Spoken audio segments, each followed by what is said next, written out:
গতকাল লক্ষ্মী পুজোর ছোট করে কিছু আয়োজন করেছিল মা বাড়িতে। এখানে সব ফলই আগে থেকে কেটে নিয়েছে, নারকেলটাও কুড়তে শুরু করে দিয়েছে মা। যেখানে মা লক্ষ্মীকে বসাবে সেখানে একটু আলপনা দিয়েছে ও মা লক্ষ্মীকে তার আসনে বসানোও হয়ে গেছে।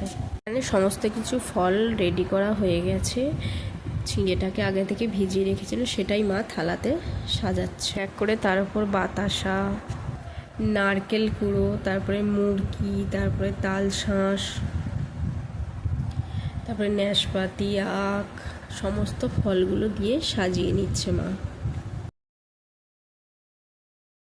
কি সুন্দর করে মা সাজাচ্ছে, আমি দেখে রাখলাম, পরের বছর আমিও নিজের মতো করে করার চেষ্টা করব। এখানে সমস্ত কিছুটা সাজানো হয়ে গেছে।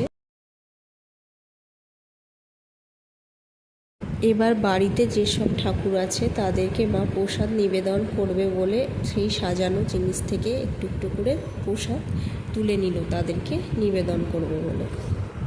মা এখানে প্রদীপ ও ধূপদানিটা মা লক্ষ্মীর সামনে সাজিয়ে দিল, আর লক্ষ্মীর জন্য যে প্রসাদ তৈরি করেছিল মা, সেটাই মা লক্ষ্মীর সামনে মাকে ধরে দিল। প্রদীপ ধূপ সব কিছু জ্বালিয়ে নিল। মা বাড়ির ঠাকুরকে ধূপ দেখিয়ে নিল। মা লক্ষ্মীকে ধূপ দেখানো হয়ে গেছে। আসনও পেতে দিয়েছে যাতে মা লক্ষ্মী সেখানে এসে বসে আমাদের দেয়া প্রসাদ স্বইচ্ছায় গ্রহণ করে।